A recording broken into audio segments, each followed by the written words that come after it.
Okay, the office in the background. I'm going to show you how to thread this. Your presser foot needs to be up, which it is up right now. Okay.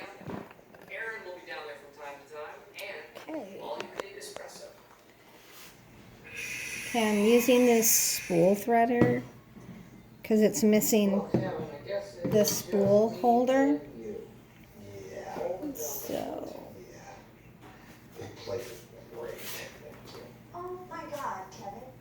Okay, you go behind that hook, and then there's another one back here. You go behind that, you go down to the right, to the left.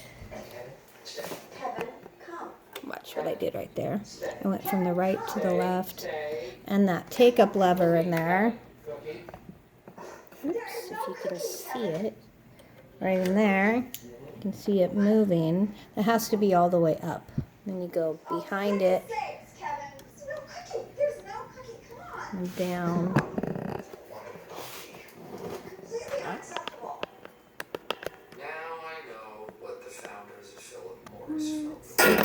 Close up of that. Then you can put the presser foot down now that you've got it threaded up there. And there's another thread guide down there. I'm going to go behind it. There's another thread guide by the needle. Don't forget that. Make sure the needle's all the way up.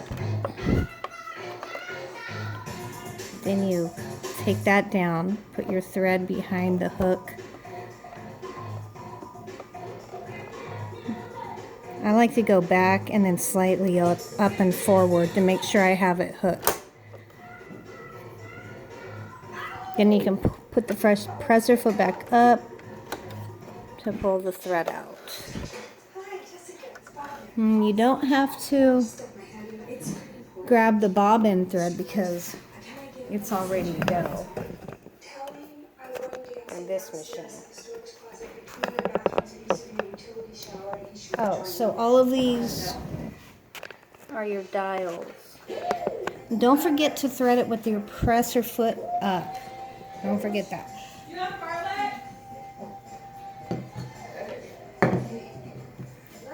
So 0, 0 is right here, so you would press these numbers. Now it's on.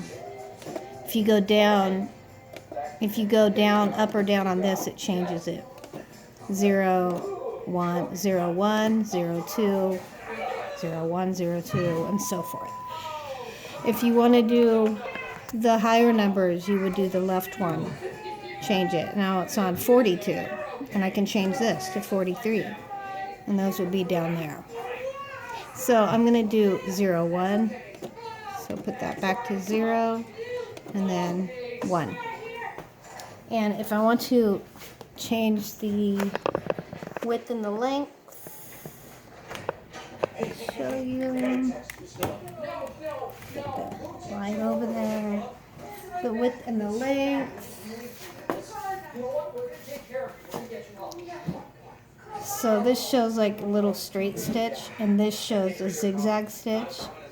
So the straight stitch I have now is 2.5. If I want it longer, I'll just push this plus, and it goes up to 5 in length. But let's keep it at 3 is a good length for basic stitching. If you're doing like zippers or crotch seams, you want it at 2.5 at least. Okay, so I have it on 3. So this is the width, and I'm doing a straight stitch, so I don't do the width. But let's say I was doing a zigzag stitch, like a number 4. Now the zigzag shows up, and I can do it wider, and it goes pretty wide, 7 wide. But it automatically goes to like a basic width. And this is the length of the zigzag. If I want to make my zigzag longer, I press on the plus and I make it longer. You can adjust it. So let's go back to number 4.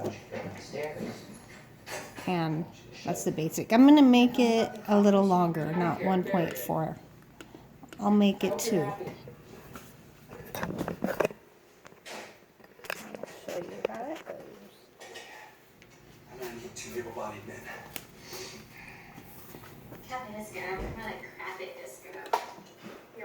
Make sure your threads are in the back, in between the toes.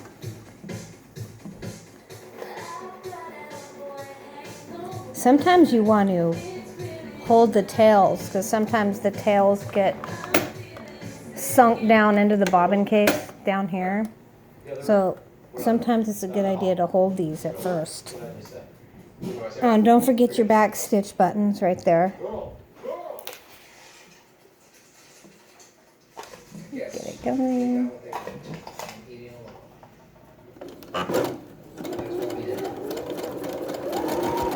And let's do a zigzag. See? And I have the tension on 4 in the center. And right here, between 3 and 5, is where you normally want to use it. If you're doing a thicker fabric like jean, do a 5. If you're doing a lightweight, do a 3. If you're doing average fabric, light to medium weight, number 4 tension. Okay, let's go back to 0-1 straight stitch. Oh, and I want my length to be a little longer than 2.5. I'm going to make it 3.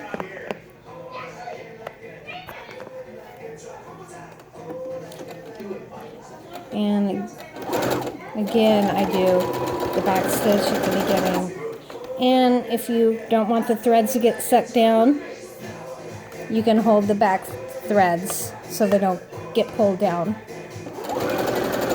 Okay, now let's do 26. Just to have 20. And that looks good.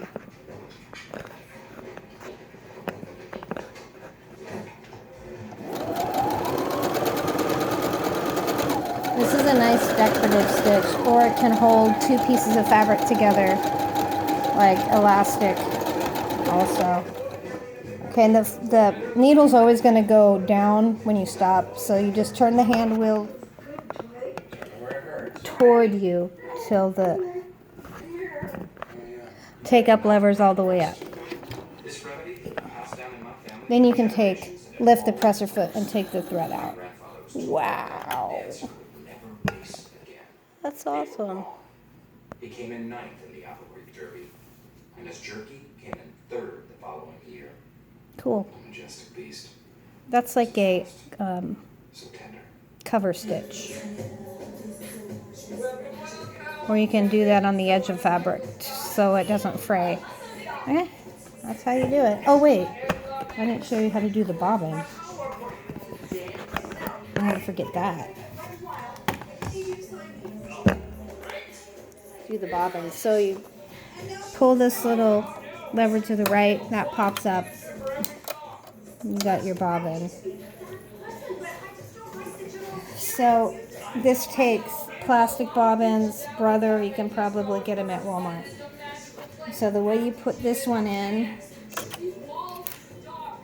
is you want it the shape of a P,